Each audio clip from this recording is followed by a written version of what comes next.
Hello and welcome to Praxtra classes. Today in this video we are going to understand the poem Wind from class 9th English textbook Beehive.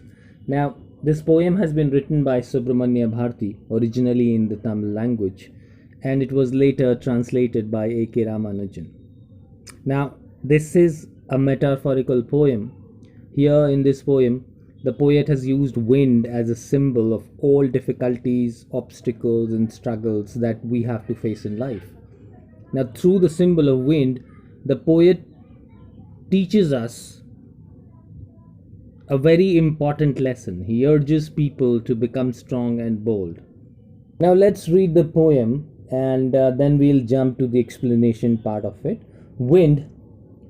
Wind comes softly, don't break the shutters of the windows. Don't scatter the papers. Don't throw down the books on the shelf. There, look what you did. You threw them all. You tore the pages of the books. You brought rain again. You're very clever at poking at weaklings. Frail, crumbling houses, crumbling doors, crumbling rafters, crumbling wood, crumbling bodies, crumbling lives, crumbling hearts. The wind god winnows and crushes them all. He won't do what you tell him. So come, let's build strong homes. Let's join the doors firmly. Practice to form the body. Make the heart steadfast. Do this, and the wind will be friends with us. The wind blows out weak fires. He makes strong fires roar and flourish. His friendship is good. We praise him every day. Subramanya Bharati. In stanza 1, the poet requests the wind to blow gently and not to destroy anything with its force.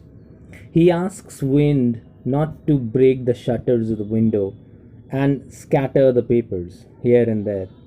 He also requests the wind not to throw the books on the shelf. तो पहले stanza में poet ने request की है wind से कि वो धीरे से बहे या हवा बहुत तेज़ ना हो एंड कोई चीज़ को वो डिस्ट्रॉय ना करे, वो खिड़कियां ना तोड़ दे, खिड़कियों के दरवाज़ों को ना तोड़े, ना ही वो पेपर्स को इधर उधर फैला दे। और वो और रिक्वेस्ट करता है कि जो बुक्स रखी हुई है शेल्फ पे उनको वो गिराए ना। इन stanza 2 the poet says that the wind through everything down from the shelf and it also tore the pages from the books. The poet is a little angry as he has also brought rain along with it. Stanza 2 में poet ये कह रहा है कि जो wind है उसने सब कुछ गिरा दिया है शेल्फ पर से और जो पेजेस हैं बुक्स के वो भी फाड़ दिया है। और पोएट थोड़ा सा नाराज़गी जता रहा है यहाँ पे क्योंकि वो बारिश भी साथ में लेके आया है।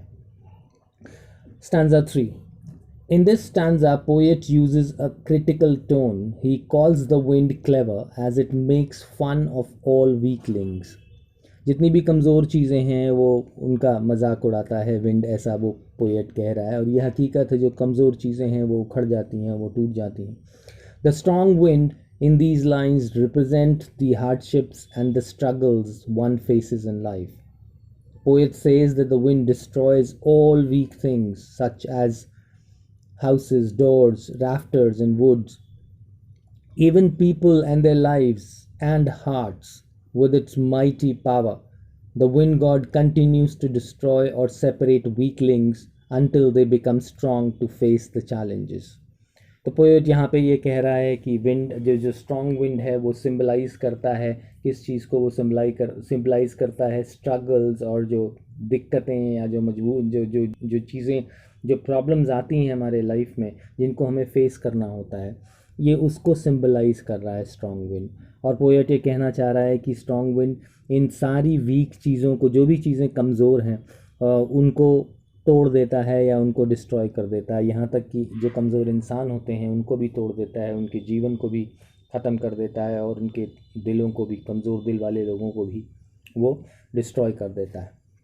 तो पोएट ये कह रहा है कि विंड गॉड इस चीज़ को या इस प्रोसेस को बार बार कंटिन्यू करते रहते हैं जब तक कि वो जो कमज़ोर चीज़ें हैं या कमज़ोर लोग हैं वो स्ट्रॉन्ग ना बन जाए, वो अपने आप को मजबूत ना बना ले ताकि वो इन चैलेंजेस को फेस कर सकें। Stanza 4, the poet here urges people to make themselves strong because wind will listen to nobody. Wind will not listen to anyone's request. He urges people to build strong houses and fix the doors and windows tightly. The poet also asks people to develop a firm mind and firm body to be able to face challenges in life. Also, make our hearts stronger.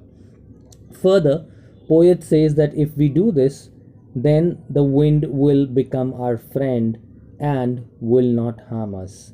तो इस stanza में poet request कर रहे हैं लोगों से या उनसे अपील कर रहे हैं लोगों से कि वो अपने आप को मजबूत बनाएं, क्योंकि वायु विंड जो है वो किसी की सुनता नहीं है और वो रिक्वेस्ट कर रहे हैं कि वो अपने घरों को मजबूत बनाएं, अपने आप को मजबूत बनाएं, घरों के दरवाजे और खिड़कियों को बहुत टाइटली जो है वो सिक्योर करें या बंद लगाएं।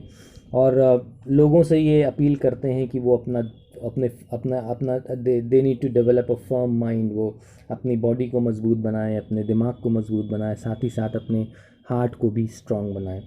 फर्दर पोएट ये कहता है कि अगर हम ये सारा काम कर लें, हम अपने आप को मजबूत बना लें, तो यही विंड हमारे दोस्त बन जाएगा या हमारा दोस्त बन जाएगा और हमारे को नुकसान नहीं पहुंचाएगा। Stanza 5, here in this stanza the poet praises wind, वो विंड की तारीफ करते हैं या विंड का सम्मान करते हैं, as it destroys and creates both. वो डिस्ट्रॉयर का रोल भी प्ले करता है विंड और क्रिएटर का भी रोल प्ले करता है। It destroys weak fire and flourishes and grows the strong fire. तो आप देखते हो छोटी मोटी कहीं आग लगी होती है तो वो बहुत तेज़ हवा चलने पे तुरंत बुझ जाती है, लेकिन जो बड़ी आग होती है, जो मज़बूत आग होती है, वो और ज़्यादा भड़क जाती है या वो और ज़्यादा फैल जाती है।